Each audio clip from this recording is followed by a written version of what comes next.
Hello. आज हम पढ़ने वाले हैं class 12th electrostatics physics first chapter. सबसे पहले बात करते हैं हम charge. What is charge? Charge is the fundamental property of material which experience electric and magnetic effect।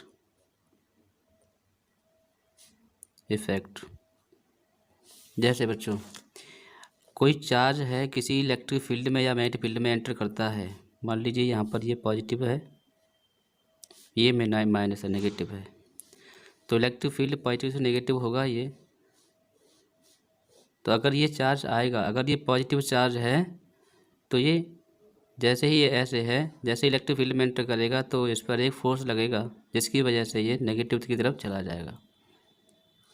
Okay, अगर ये नेगेटिव चार्ज होता तो ये पॉजिटिव की तरफ चला जाता। अगर ये नेगेटिव चार्ज होता तो ये किधर चला जाता? पॉजिटिव की तरफ। क्यों चला गया है? क्योंकि इस पर एक फोर्स लगा है, इसीलिए। ओके, यानी कि चार्ज अगर किसी इलेक्ट्रिक फील्ड में जाएगा या फिर मैग्नेटिक फील्ड में जाएगा तो उस पर क्या लगेगा? एक फोर्स लगेगा। यहाँ पर इलेक्ट्रिक फोर्स लगता है, इस पर उसका फॉर्मूला होता है बच्चों Q × E। और अगर चार्ज किसी मैग्नेटिक फोर्स में एंटर करता है तो उस पर फोर्स लगता है QV vector cross B vector. B for magnetic field. Okay, अभी हम बताएंगे कि अगर कोई चार्ज पार्टिकल इलेक्ट्रिक फील्ड में जाता है तो पैराबोलिक पथ बनाएगा, और मैग्नेटिक फील्ड में जाता है परपेंडिकुलर तो वो एक सर्कुलर पाथ में मूव करने लगेगा। ठीक है, फिलहाल हम चार्ज के बारे में पढ़ रहे हैं। तो चार्ज का फॉर्मूला हो जाएगा बच्चों Q =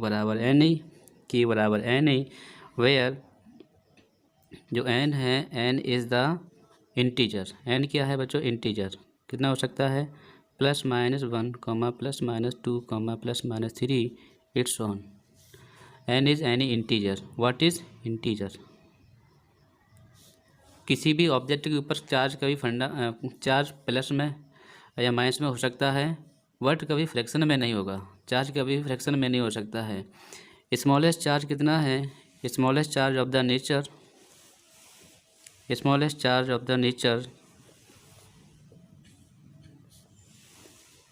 जिसे हम कहते हैं elementary charge. What is elementary charge? वो होता है E। इसकी वैल्यू होती है 1.6 × 10⁻⁹ कूलम। ओके, SI यूनिट क्या है? SI यूनिट ऑफ चार्ज की SI यूनिट होती है बच्चों कूलम। चार्ज की SI यूनिट क्या होती है? कूलम, जिसको हम C के द्वारा डिनोट करते हैं। ओके, डायमेंशनल फार्मूला होता है, डायमेंशनल फार्मूला ऑफ चार्ज में होता है बच्चों AT। क्या होता है? AT, A एम्पियर, क्योंकि हम आगे चल के पढ़ेंगे। I = Q × T फार्मूला हो जाएगा। Q = IT फार्मूला हो जाएगा। Q = I × T फार्मूला होगा। ओके, I एम्पियर और T second. Ampere into second भी हो जाएगा, तो 1 coulomb = 1 ampere × 1 second. Okay, dimension formula हो जाएगा इसका क्या? एम्पियर का A होता है और सेकेंड का होता है बच्चों T। This is. हाँ, अब हम पढ़ेंगे बच्चों कि अभी हमने 1 इलेक्ट्रॉन की वैल्यू देखी। 1 इलेक्ट्रॉन की वैल्यू होती है 1.6 × 10⁻⁻19 कूलम। हम जानते हैं कि एक एटम क्या होता है बच्चों? एक एटम में होता है इलेक्ट्रिकली न्यूट्रल होता है। इलेक्ट्रिकली न्यूट्रल का मतलब होता है कि नंबर ऑफ इलेक्ट्रॉन्स और नंबर ऑफ प्रोटॉन्स क्या होते हैं? बराबर होते हैं। एंड नंबर ऑफ इलेक्ट्रॉन्स और नंबर ऑफ प्रोटॉन क्या होते हैं? इक्वल होते हैं। ओके, प्रोटॉन्स कहाँ होते हैं? उसके न्यूक्लियस में होते हैं, दोनों होते हैं। और इलेक्ट्रॉन्स कहाँ होते हैं? उसकी ऑर्बिट में चक्कर लगाते हैं। These are electrons. ओके, जितने प्रोटॉन होंगे न्यूक्लियस के अंदर उतने ही ऑर्बिट में क्या होंगे? इलेक्ट्रॉन्स होंगे। इसलिए एटम हमेशा क्या होता है, इलेक्ट्रिकली न्यूट्रल होता है। फिर भी अगर किसी कंडक्टर पे पॉजिटिव आता है, नेगेटिव आता है, इसके जिम्मेदार कौन है? Who is the responsible for charging a conductor? अगर कोई कंडक्टर है तो उसके ऊपर चार्ज आ रहा है तो उसके लिए कौन जिम्मेदार है? Transfer of electron. तो यहाँ पे हम लिखेंगे transfer of electron is responsible for charging a conductor. Okay, transfer of electron is responsible for charging a conductor. Suppose that यहाँ ए कंडक्टर है और यहाँ बी कंडक्टर है। अगर एक कंडक्टर से इलेक्ट्रॉन जाता है, एक इलेक्ट्रॉन जाता है तो इस पर आ जाता है +1 चार्ज, इस पर आ जाता है -1 चार्ज। एक इलेक्ट्रॉन और जाता है तो इस पर फिर से एक और आता है +2 चार्ज, इस पर आता है -2 चार्ज। एक इलेक्ट्रॉन और जाता है जिस पे आता है +1 चार्ज, इस पर आता है -1 चार्ज। तो यहाँ पे हमने देखा कि देर आर टोटल कितने इलेक्ट्रॉन्स फ्लो हुए? 3। तो यहाँ पे एन की वैल्यू कितनी हो जाएगी? 3। तो आंसर हो जाएगा Q बराबर NE फॉर्मूले से 3E। कितना हो जाएगा चार्ज? 3E। अगर इसी को हमें कूलम में निकाल लूँ तो ये हो जाएगा 3E की वैल्यू हो जाएगी 1.6 × 10⁻19 कूलम। इसको सॉल्व करेंगे तो 4.8 × 10⁻19 कूलम। ये स्मॉल चार्ज है, ठीक है। अब बात समझ में आ रही है कि कभी भी इलेक्ट्रॉन्स यहाँ से ट्रांसफ़र होगा तो पूरा का एक इलेक्ट्रॉन ट्रांसफ़र होगा, कोई आधा इलेक्ट्रॉन या फिर 3/2 इलेक्ट्रॉन ट्रांसफ़र नहीं हो सकता है। अगर कोई कहे कि Q बराबर हाफ इलेक्ट्रॉन चला गया, आधा इलेक्ट्रॉन कैसे जा सकता है? इसीलिए बच्चों यहाँ पर N की वैल्यू कभी भी 1/2 या फिर फ्रैक्शन में 3/2 इस तरीके से नहीं हो सकती। आया समझ में? तो इलेक्ट्रॉन्स ट्रांसफ़र होगा तो पूरा 1 इलेक्ट्रॉन ट्रांसफ़र होगा या 2 होगा, 3 होगा। कंप्लीट एक इलेक्ट्रॉन ट्रांसफ़र होगा, इससे कम इलेक्ट्रॉन ट्रांसफ़र नहीं हो सकता। मिनिमम चार्ज इसलिए कितना हो सकता है? मिनिमम चार्ज हो सकता है E। अगर इलेक्ट्रॉन लूज किया है तो पॉजिटिव इलेक्ट्रॉन एक्सेप्ट किया है तो प्लस माइनस का, ठीक है। तो इसलिए प्लस माइनस का कुछ भी हो सकता है ये। तो यहाँ पर क्यों कौन है इस पर चार्ज आया? अगर मैं ए की बात करूँ कि ए पर कितना चार्ज है बच्चों, तो ए पर चार्ज हो जाएगा 3+ और बी पर चार्ज हो जाएगा 3-, क्योंकि ए ने इलेक्ट्रॉन लूज किया है और बी ने इलेक्ट्रॉन गेन किया है। इसलिए जो इलेक्ट्रॉन को गेन करेगा उस पर कैसा होगा? पॉजिटिव नेगेटिव, और जो इलेक्ट्रॉन लूज करेगा वो कैसा हो जाएगा बच्चों? पॉजिटिव। Got it. अब यहाँ पर हम देखते हैं कि number of electron in 1 coulomb कितने होते हैं। Number of electrons in 1 coulomb charge. एक कूलम चार्ज में कितने इलेक्ट्रॉन हो सकते हैं? तो यहाँ पर निकाल लेंगे, क्योंकि मैं पता है कि 1 इलेक्ट्रॉन बराबर होता है 1.6 × 10⁻19 कूलम। तो 1 कूलम की वैल्यू हो जाएगी 1.6, चला जाएगा नीचे तो 1.6 × 10⁻19 इलेक्ट्रॉन्स। अब इसको सॉल्व करेंगे तो 1 कूलम तो 10⁻19 जाएगा ऊपर तो होगा प्लस का, 10⁻19 प्लस का हो जाएगा 1.6 इलेक्ट्रॉन्स हैं ये इतने। और इसके बच्चे हम करेंगे 1.6 को उठाएंगे तो यहाँ हो जाएगा आपका 10/16 × 10⁻+19 इलेक्ट्रॉन्स। ओके, 1 कूलम की वैल्यू है ये। तो 1 कूलम इक्वल्स टू, इसका हम डिवाइड करेंगे तो 0.625 × 10⁻19 इलेक्ट्रॉन्स, और इसको हम लिखेंगे 6.25। जब ये पॉइंट इधर जाएगा तो एक जीरो कम हो जाएगा तो आंसर हो जाएगा 10⁻18 इलेक्ट्रॉन्स। ओके, इस तरीके से एक कूलम में कितने इलेक्ट्रॉन्स होते हैं? कितने होते हैं बच्चों? 6.25 × 10⁻18। अब हम कुछ क्वेश्चंस देख लेते हैं। Which charge is possible and which charge not possible. Question दे रहा होंगे which charge is possible, which charge is not possible. तो पहला है बच्चों 6.25 या फिर ये 1.6 × 10⁻18 कूलम, दूसरा है 1.6 इंटू 10 की पावर -19 कूलम। तीसरा है 1.6 इंटू 10 की power -20 coulomb. And fourth one is 1.6 into 10 की पावर -17 कूलम। तो देखते हैं पहला क्वेश्चन, देखते हैं क्या ये चार्ज पॉसिबल है। इसके लिए देखेंगे हम ये चार्ज पॉसिबल है कि नहीं है। तो अगर चार्ज पॉसिबल होगा तो एन की वैल्यू क्या होना चाहिए, इंटीजर होना चाहिए। तो क्यू बराबर एन ही होना चाहिए। एन क्या होना चाहिए, n should be an integer. N क्या होना चाहिए, एन एक इंटीजर होना चाहिए। एन एक इंटीजर होना चाहिए, ठीक है। ये तो एन की वैल्यू हो जाएगी क्यू अपॉन ई। एन बराबर क्या हो जाएगा बच्चों, क्यू अपॉन ई। तो एन की वैल्यू क्यू कितना है, अगर क्यू मैं यहाँ पर फर्स्ट ऑप्शन में कोई बात करता हूँ तो क्यू मेरा कितना है, फर्स्ट ऑप्शन में मेरा क्यू है 1.6 इंटू 10 की पावर -18 और ये हो जाएगा 1.6 इंटू 10 की पावर -19। कैंसिल हो गया। अब इसको ऊपर लेके जाएंगे 10 की पावर -18 और इंटू 10 की पावर प्लस के 19, ये ऊपर जाएगा तो प्लस हो गया। तो ये बच्चे बचेगा 10, यानी एन की वैल्यू कितनी आई है 10। This charge is possible because n is an integer. Okay, this is possible charge, possible है। दूसरे क्वेश्चन में हम देखते हैं क्यू बराबर दिया गया है, हमारा क्यू बराबर दिया है 1.6 इंटू 10 की पावर -19 कूलम। यहाँ पे हम एन निकालेंगे, एन बराबर क्यू अपॉन ई फार्मूले से। एन बराबर हो जाएगा बच्चों 1.6 इंटू 10 की पावर -19 कूलम अपॉन 1.6 इंटू 10 की power -19। Yes, this is possible charge, this is for 1 electrons, ठीक है। एक इलेक्ट्रॉन का चार्ज हमें पता भी होता है, तो ये चार्ज भी बच्चों क्या है, पॉसिबल है।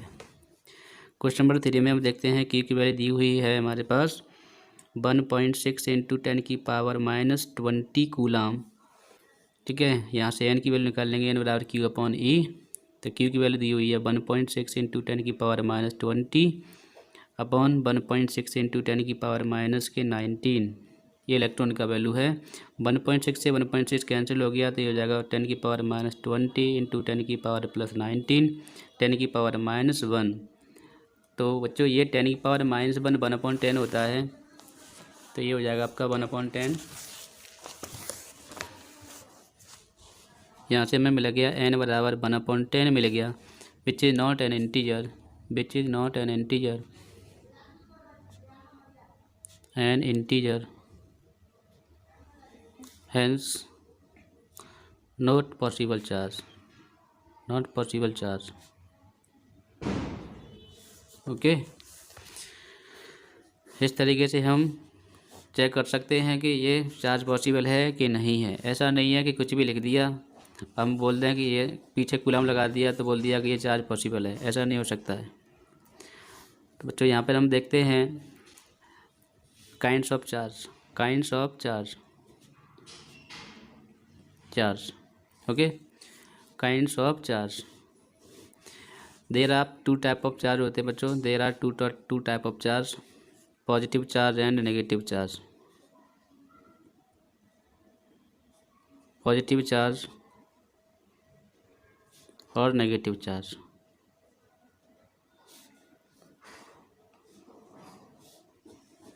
Negative charge,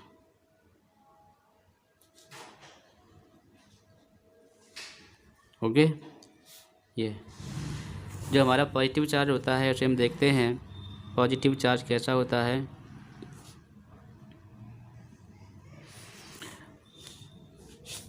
this is positive charge. जिस पॉजिटिव चार्ज में इलेक्ट्रोफील्ड लाइन्स बाहर की तरफ होती है, कैसे होती हैं, बाहर की तरफ होती है। फील्ड लाइन्स का मतलब क्या होता है बच्चों, फील्ड लाइन्स वो लाइन्स होती हैं जो डायरेक्शन ऑफ फोर्स को बताती हैं। फील्ड लाइन्स कैसे बताती हैं, डायरेक्शन ऑफ फोर्स को बताती हैं। अगर इसमें कोई पॉजिटिव चार्ज आएगा तो ये जो पॉजिटिव चार्ज है तो इस पर फोर्स कैसे लगाएगा, इधर की तरफ लगाएगा। अगर कोई पॉजिटिव चार्ज इसके पास आएगा तो इसको फोर्स ऐसे रिपेल करेगा, ठीक है। तो इसलिए फील्ड लाइन्स कैसी हैं, बाहर की तरफ है। अगर कोई नेगेटिव चार्ज है और इसके पास कोई नेगेटिव पॉजिटिव चार्ज आता है तो ये इसको अट्रैक्ट कर लेगा अंदर की तरफ, तो ये इसके अंदर गिर जाएगा जा करके। तो इसकी फील्ड लाइन्स कैसी होगी बच्चों, अंदर की तरफ, इनवर्ट। क्लियर है। तो नेगेटिव चार्ज में जो फोर्स लगता है किसी क्यू चार्ज पर, किसी क्यू टेस्ट चार्ज पर फोर्स लगता है, ये क्या है, this is positive test charge, this is positive test charge. Positive test charge क्या होता है? एक ऐसा चार्ज होता है, एक वेरी स्मॉल चार्ज होता है जिसको हम किसी इलेक्ट्रिक फील्ड में लेके जाते हैं तो ये चेक करते हैं कि इस पर कोई फोर्स लग रहा है कि नहीं लग रहा है। ठीक है, वेरी स्मॉल चार्ज होता है ये, जिसको बोलते हैं यूनिट पॉजिटिव टेस्ट चार्ज। ठीक है, बहुत स्मॉल चार्ज होता है ये, टेस्ट चार्ज होता है। ठीक है, अगर जब ये टेस्ट चार्ज पॉजिटिव चार्ज जब किसी फील्ड में गया और वो फील्ड में अट्रैक्ट हो गया तो हम कहेंगे दिस इज नेगेटिव चार्ज। और जब ये किसी फील्ड में जाता है तो वहाँ पर चार्ज की वजह से जो फील्ड बनता है तो वो अगर उसको रिपेल कर देगा, इसका मतलब इस पर जो इलेक्ट्रिक फील्ड लाइन्स बाहर की तरफ हैं, क्योंकि इसने फोर्स बाहर लगाया है। फोर्स कैसे लगाया है? बाहर की तरफ। जो फोर्स की डायरेक्शन होती है बच्चों, वही डायरेक्शन होती है फोर्स की डायरेक्शन होती है, वही इलेक्ट्रिक फील्ड की डायरेक्शन होती है, इलेक्ट्रिक फील्ड की डायरेक्शन होती है। आगे हम इसको डिस्कस करेंगे कि फोर्स की डायरेक्शन होती है पॉजिटिव चार्ज से नेगेटिव की तरफ। फोर्स किधर लगता है? Positive to negative. तो इलेक्ट्रिक फील्ड की डायरेक्शन भी कैसी होती है? पॉजिटिव से नेगेटिव की तरफ होती है। ओके, यहाँ पे हम देखते हैं कि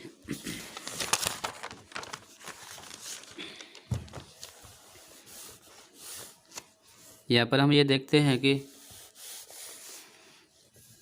अगर कोई चार्ज है रेस्ट में है, एट रेस्ट में है, अगर कोई चार्ज रेस्ट में है तो उसके चारों ओर क्या बन जाएगा बच्चों? इलेक्ट्रिक फील्ड बन जाएगा। तो उसके चारों ओर क्या बन जाएगा? इलेक्ट्रिक फील्ड बन जाएगा, इलेक्ट्रिक फील्ड। ठीक है, जहाँ जहाँ तक ये चार्ज किसी अदर चार्ज पर क्या लगा सकता है? एक फोर्स लगा सकता है, उसे हम कहते हैं इलेक्ट्रिक फील्ड। यानी इलेक्ट्रिक फील्ड चार्ज के चारों ओर का वह एरिया है जहाँ पर ये इलेक्ट्रिक फोर्स किसी चार्ज पर एक्सपीरियंस कर सकता है, जहाँ पर किसी दूसरे चार्ज पर जो इसमें एंटर करता है वहाँ पर एक फोर्स लगा सकता है। मान लीजिए यहाँ पर टेस्ट चार्ज आया, ठीक है, ये पॉजिटिव है, कोई नेगेटिव चार्ज आया तो इसको अट्रैक्ट कर लिया इसको। तो ये किसकी वजह से हुआ है? एक इलेक्ट्रिक फोर्स की वजह से हुआ है। यानी कि इस फील्ड में घुसते ही, एंटर करते ही इस पर क्या लगने लगा है? एक फोर्स लगा है, जिसकी वजह से ये इस पर क्या हो गया है? अट्रैक्ट हो गया है। दूसरी बात, अगर कोई चार्ज पॉजिटिव है या कैसा भी चार्ज है लेकिन ये मूव कर रहा है, मूव v स्पीड के साथ में ये मूव करता है। ठीक है, v कांस्टेंट स्पीड है। जब ये चार्ज मूव करता है, ठीक है, तो ये अपने साथ में electric field plus magnetic field दोनों बनाता है। इलेक्ट्रिक फील्ड और मैग्नेटिक फील्ड दोनों बनाता है। जब ये चार्ज मूव करता है तो ये इलेक्ट्रिक फील्ड के साथ में क्या बनाता है? मैग्नेटिक फील्ड भी बनाता है। ठीक है, तो इलेक्ट्रिक फील्ड को बच्चों में ई के द्वारा नोट करेंगे और मैग्नेटिक फील्ड को हम बी के द्वारा नोट करेंगे। This is magnetic field. इसे हम आगे अर्लियर चैप्टर में पढ़ेंगे। ठीक है, मैग्नेटिक फील्ड बी, ठीक है, वो कितना होगा उसके बाद में बात करेंगे हम। ठीक है, तो electric field plus magnetic field ये दोनों क्या करता है? ये क्रिएट करता है जब कोई चार्ज कांस्टेंट स्पीड के साथ में मूव करता है तब। ओके।